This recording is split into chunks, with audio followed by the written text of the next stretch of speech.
Hello my friends and welcome back. It's Wednesday. Happy Wednesday to you. The middle of the week. You and me, we're halfway surviving this week.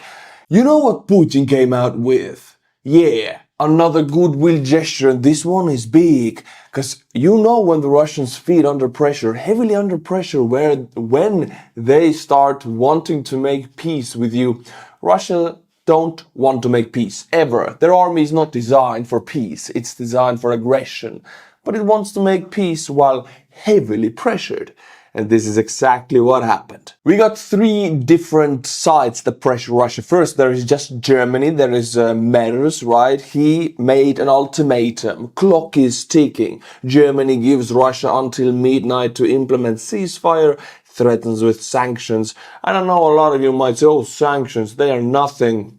My friends, that sanctions are the most boring weapon there is, but the most deadly weapon there is. You can destroy a tank with a javelin, but if you destroy an economy, if you want to put a price tag on building the damage up that sanctions do to Russia, that will be in trillions of dollars. Germany gave Russia until the end of May 12th, so that was 2 days ago. Putin rejected that to agree to a ceasefire in Ukraine, warning that failure to do so would trigger preparations for new sanctions. And we already know what happened because they did pass the new sanctions packet, the 17th packet of sanctions, and we'll get to it later in this video. That's the first pressure side. Then there is Trump, who suddenly in Friday came out with a communication that he is supporting the coalition of the willing, which is France, Germany, Britain, Poland, and 20 plus other countries, which proposed a 30-day ceasefire immediately, which Putin rejected. That's the second pressure point. And the third one is the front line. The war itself, it's not going Russia's way at all right now. If it was going Russia's way, there would be no Ukraine. So Putin thinks he's a smart 4D chess player. He's gonna put forward the biggest bluff there is. And he said that I'm going to reject Germany's ceasefire proposal. I'm going to reject the coalition of the willing ceasefire proposal. That's the 20 plus countries plus Ukraine. I'm going to make my own ceasefire proposal the way nobody has ever seen before. And he says that on 15th of May, let's start direct negotiations between Ukraine and Russia. Now, these happened at the first months of war of 2022, and they ended because of Bucha. When Ukrainians saw what Russians did in Bucha, Zelensky was like, we are out, we cannot talk to these animals. Now Putin wants to revive these negotiations directly. I remind you, there has not been any direct negotiations between Russia and Ukraine for 3 years after Bucha. And it gets a reaction. UK, US, EU and Germany all postponed sanctions plan because Putin offered to meet in Istanbul. You know, 4D chess, you say, huh? Let's see how Zelensky responded to it. Zelensky immediately said, he called the bluff. Because Zelensky thinks Putin is not brave enough to meet him, doesn't want to negotiate with him. Russia cannot make peace. We know that. If you know how Russian economy works right now, they're not able to make peace. Their economy would collapse. So Zelensky knows this and says immediately, yeah, done deal. I'm going to meet you in Istanbul on May the 15th. That's tomorrow, by the way. I'm going to be there. Turkish President Erdogan is going to be there. Then Trump said that I really support Putin and Zelensky meeting in Istanbul. And now suddenly Putin is under pressure because Zelensky wants to meet him. Erdogan is in. Even Trump is in with Putin's own plan. They all call this bluff. He doesn't want to meet Zelensky. Because, I'll say it again, Russia cannot make peace. It's not that black and white. Ukrainians want peace because they want to survive. Russians cannot make peace because their economy is built on war right now. Every kind of growth in the Russian economy only happens because there's puking money at the military industry. Everything else is in free fall. If that military industry stops, Russia stops. There will be massive internal flames for that. Also, need I remind you what Russian peace really means? This is Yeltsin making peace with the Chechens, First Chechen War, which Russia lost, by the way, and only 3 years later, Putin, by the way, bombarded Grozny to pulp, to dust, pretty much. So Russia only wants peace and negotiations when they are doing horribly at war, when they're under enormous pressure, and they only want peace to gather strength for the next war, to learn from their mistakes and attack again. So this is how we should see the peace proposals right now from Putin, or negotiation proposals. But going back to what Zelensky is really playing 4D chess, because Trump don't like Zelensky at all. Putin makes a ceasefire proposal, Trump jumps on it, and Zelensky jumps on it. Suddenly, it's Trump and Zelensky and Erdogan together against Putin's own proposal, which he now says that it's a comedy, we're not going to do it. Putin calls this peacefire proposal and meeting in Istanbul a comedy show and not a real proposal, although he proposed it, thinking nobody would call his bluff. So this is a massive chess game right here going on. And if he plays himself into a corner by not going there, he shows to Trump and the world that he don't want peace. We all know it. Trump has an issue of understanding that reality. But then he cannot deny it. Putin proposed it. He didn't show up. I mean, Zelensky showed up. Time will tell tomorrow. I want to show you a funny version of why Putin is afraid to go to Turkey. See, he lands in Turkey, gets off the plane, right? What happens? He's gonna visit the local markets and everything. And it's Budanov selling him Turkish stuff. Budanov selling here, Budanov selling t-shirts right here, Budanov selling ice cream. Hey, I wouldn't want to go to Turkey like that. Another joke about it is to demonstrate strength, Russia sends 2 Putins to Istanbul. And finally, people are actually discussing, since this would be the first, I don't think Putin's gonna go, but if he is, it's gonna be the first meeting of these two heads of state in this all of war. They never met in the first negotiations. What if Zelensky meets Putin in Ankara and just stabs him? Like, what are they going to do? Could work. It's a joke, of course. No way. I mean, Zelensky's biggest weapon is diplomacy, and he knows how to play that. He don't need to use knives. But it's a funny idea. They meet, they shake hands. Zelensky's like, bam, that's for Ukraine. To sum up this negotiations piece, 4D chess that's going on here, I don't think Putin is going to go. It was his plan. He was called out. Now Trump is on his plan with Zelensky, and Putin is out on his own plan. So if he really goes tomorrow and meets Zelensky, I'm surprised to oblivion. Then the game continues because Russia surprises everyone and buys more time. Why did Putin propose this ceasefire initiative in the first place? Is to buy time. Because the EU came out with another threat of sanctions. Sanctions massively hurt Russia. I know it's boring, and Russia propaganda states that sanctions do nothing, but we know how they hurt a country because we have had massive historical data of how sanctions work, and massive historical examples of countries collapsing because of sanctions. So we know they work, and we see Putin running and wanting to buy time by proposing his own way of, okay, let's start negotiations my way. But these are the deal, and he thought nobody accepts it. Suddenly Zelensky accepted it, Trump accepted it. The ball is in Russia's court.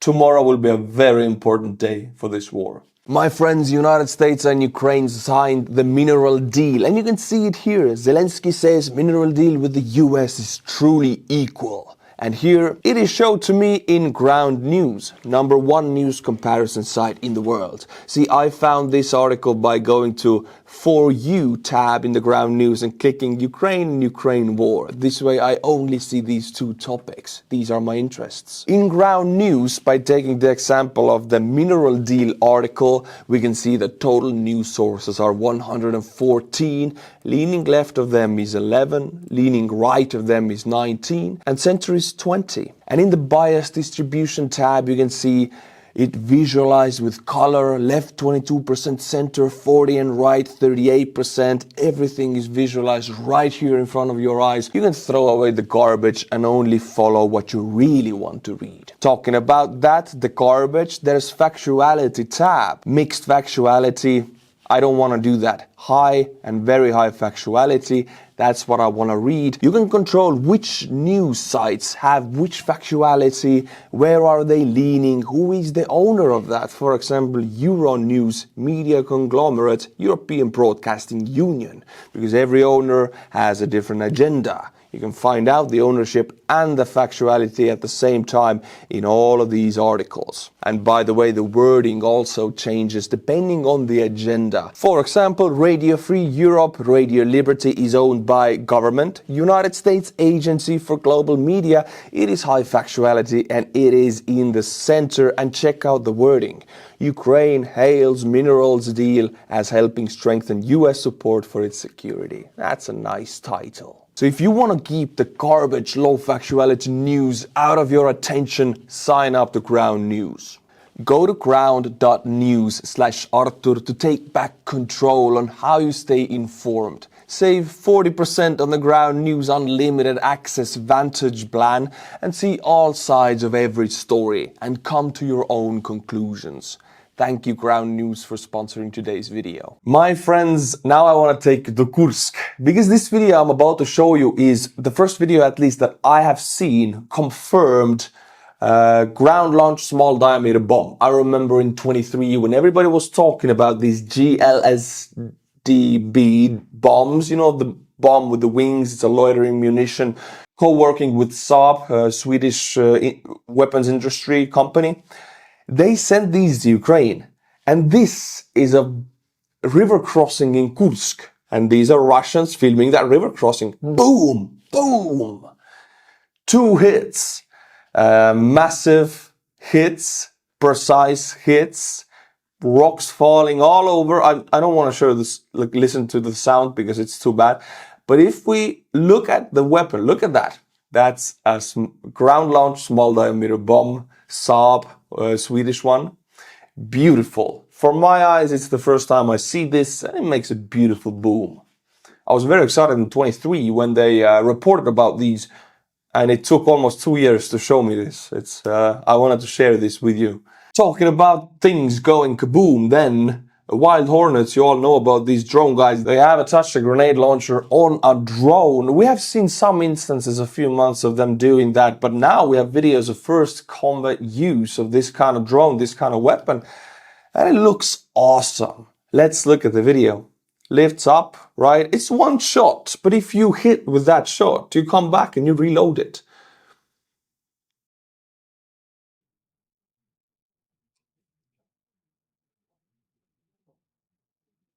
Nice. Seems to be an effective weapon in my eyes, honestly. It's another kind of a small innovation that gives you a little bit of that small edge. You combine these innovations, they make a lot of sense.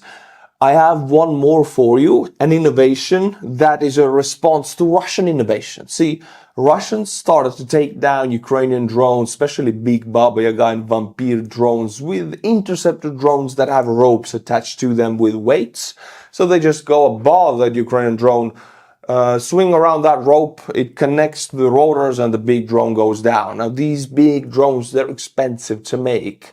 So Ukrainians are now testing a countermeasure to that, which is an innovation against the Russian innovation. This is how this drone warfare goes. Each kind of small change, small innovation gives you a few weeks before the other side adapts. It goes like that on both sides. In this instance, we see, yes, a cope cage on a drone. It's a cope cage on a drone. It's supposed to protect Ukrainian drones.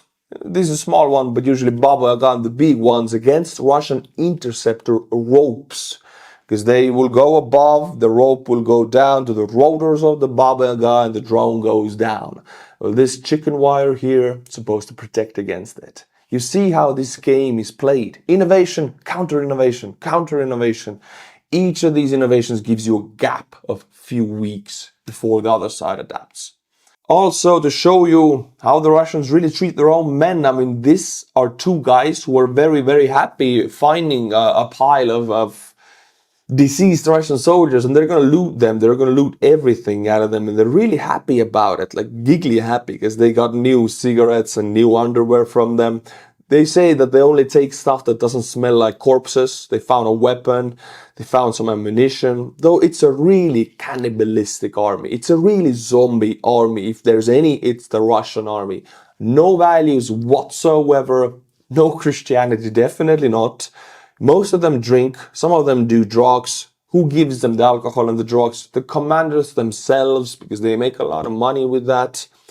The extortions are going on. Commanders are making a lot of money from the troops, just taking the money and putting them in the pit and saying they're missing. It's crazy stories that come out of that army. You wouldn't believe them in the West. But it's all so dark. I want to give you something light. This is a real photo of Den Babedi, May the 9th that happened. And they are remembering their fallen fathers who fought against the Third Reich. And we got Tyrion Lannister here, my friends. Tyrion Lannister fought against the Third Reich in the Soviet army. Damn, my dude. This shows you how little Russians know. How they just do the motions of propaganda. You're supposed to have a poster with a dead... Okay, let's have a poster. They don't know. They're not educated. By the way, the reading ability in Russia, I'm sorry, I don't know how you call it in English. The percentage of how many people can read in your country, it's really low in Russia. So it just shows you the general educativeness or intelligence of the population. And this is the most important day of Russian culture right now, the death cult they have. And still they have Tyrion Lannister right here. If you don't know, then this is a character from Game of Thrones that they are praising here. It's so strange. My friends, now I think it's the right time to mention some Buy Me a Coffee monthly members, but I only have 2 members this time. If you want to change that, you can, because the Buy Me a Coffee link is in the description below. But 2, they're massive quality, because Chemical Speedor right here became the biggest Buy Me a Coffee member. So thank you so much. The biggest one this year. You are like a massively big Chemical Speedor. Thank you. Kenneth Langley also became a member. I'll see you new members also in Friday in 2 days, so become a member. Now, my friends, I want to show you 2 videos, 2 instances that complement each other perfectly. The first one is how Ukrainians are building defensive lines, and these are not front lines, but defensive lines on the state border with Russia, and sometimes 10 clicks behind front lines as a second or third defensive line. As you can see, the usual razor wire, anti-tank ditch, anti-tank dragon's teeth, and steel wire to connect the dragon's teeth. They put it all down. Now you might think, okay, what is this going to do? It's going to do nothing. This very thin wire you see right here, it's not razor wire. This is meant to go in between armored vehicles or whatever buggies, whatever the Russians are using. It will clog up the wheels. The razor wire is anti-infantry and anti-tank. It will also clog up the wheels and cut anybody going close to it. If you have any experience with razor wire, that stuff is crazy. You cannot deploy it with proper gloves. It will cut your uniform even if you just breathe on it. Crazy stuff. Why I want to show you this is the dumbest and easiest way to build a defensive line, and it's quite quick. And you might think, oh, the Russians will get through. Just want to show you how it really works. Here we have a Russian motopedic. He connected to the razor wire. He's having a very hard time crawling through it because it's very difficult to get through it without getting blooded all over the place. That takes a lot of time for him, so he threw his AK over it already to have it ready when he crosses, probably injuring himself a little bit, but boom! All of that time it takes for him to cross it, Ukrainian drone makes a little kiss on him, turning him into a red mist. This is how it works. This is, by the way, what we are doing on the Russian border also right now. Now, my friends, let me introduce you to the newest member for Ukrainian SBU, which is Russian Forest Fires. This is SBU newest spy in Russia. You don't even need to do nothing. They themselves, I mean, it's reported that 4 teenagers just set grass ablaze and walked away. And it turned into this massive, absolute behemoth of a forest fire. And now it's threatening this entire city, which is no ordinary city, by the way. Oh, no. This is Putin's favorite Vostochny Cosmodrome, Amur region, because it's a space Cosmodrome in Russia. Putin has visited it. He's crazy about the Soviet space history. And now this forest fire is threatening this science town. It's a science town. Reportedly, 6 teenagers walking near Arga station set the grass on fire and let it burn. As a result, the fire spread thousands of hectares, threatening nearby settlements. The fire comes close to the Tyokolsky science town located to the Vostochny Cosmodrome. The evacuation of local residents as well as employees of the science town has begun. So the fire is now so bad they are evacuating entire towns. And this is a Cosmodrome, and you can see Putin has actually visited it. He's very proud about the Russian space program, which is quite garbage actually, but he is proud about them. And now they're in threat of burning to the ground with no Ukrainian help at all. They do it to themselves, my friends. Now, my friends, I want to introduce you to yet another Russian innovation that will definitely not change the outcome of this war. Here you can see how Russians are deploying their Medevacs. So, you know, the vehicles to deploy to the front lines to get wounded soldiers off the front. It's a damn bicycle and another guy is just strolling it and somebody is sitting in the back. This guy is wounded. This is a Russian Medevac and hell, it's working. They're still alive. They're Medevacing this guy off the front with the bicycle. Hey, I mean, if it works, it ain't stupid, right? Now, my friends, we jump to Moscow because Putin is bragging that they're getting 50,000 volunteers a month. Well, Western sources say it's 40 to 50,000 volunteers a month to the army. Now, Russians are losing about 30 to 35,000 in general a month of troops, KIA, and wounded in action. So they're getting more than they lose, meaning they can form new units, which is not good for us. But I want to just show you how they're getting these troops. But this is Russian Special Operations Forces, police forces, raiding local markets and construction sites, gathering up every foreign and Russian man who is in the conscription age and taking their papers and passports. So they have to get their passports from the military enlistment buildings, but then there they force them to sign some documents.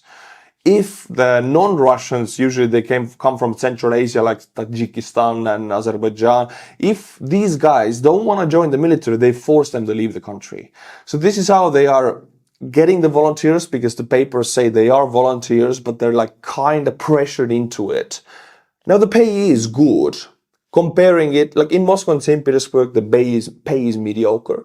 But comparing the pay, which is like 3 to 4K a month for the regular Russian Izgoy stormtrooper, $3 to $4K a month, it's like 10 times Russian average salary of like Central Asian parts. So they do have quite big of an interest to come to the military and hope that the war ends soon and they don't have to go to the front. But surprise, surprise, they're sent to the front immediately. Here you can see the whole process happening in video. I don't even need to explain it, so it's all filmed up. This is how they're getting their 50K troops per month, all volunteers. Yay, baby, meat in the making. Alright, my friends, now I want to show you a video. Check it out. Agent Krasnov, the real story of Trump and KGB. This is an in-depth, detailed analysis of, is Trump really a KGB Russian asset? What really happened in 1987 in Russia when Trump visited? Everything is in this video, but it's only for members, channel members. So if you want to see this, in fact, you get 4 of these videos, extra videos per month. If you're a member, you gotta go to the description of the video, become a member of my channel to get an extra weekly video each Saturday. Click on it and you'll see that it's only 99 cents per month, which is like €1 per month. It's nothing. Join up and enjoy the content, my friends. Until my next video, which will be in Friday and then in Saturday for the members, Slava Ukraini and bye-bye. Thank you, Ground News, for sponsoring today's video.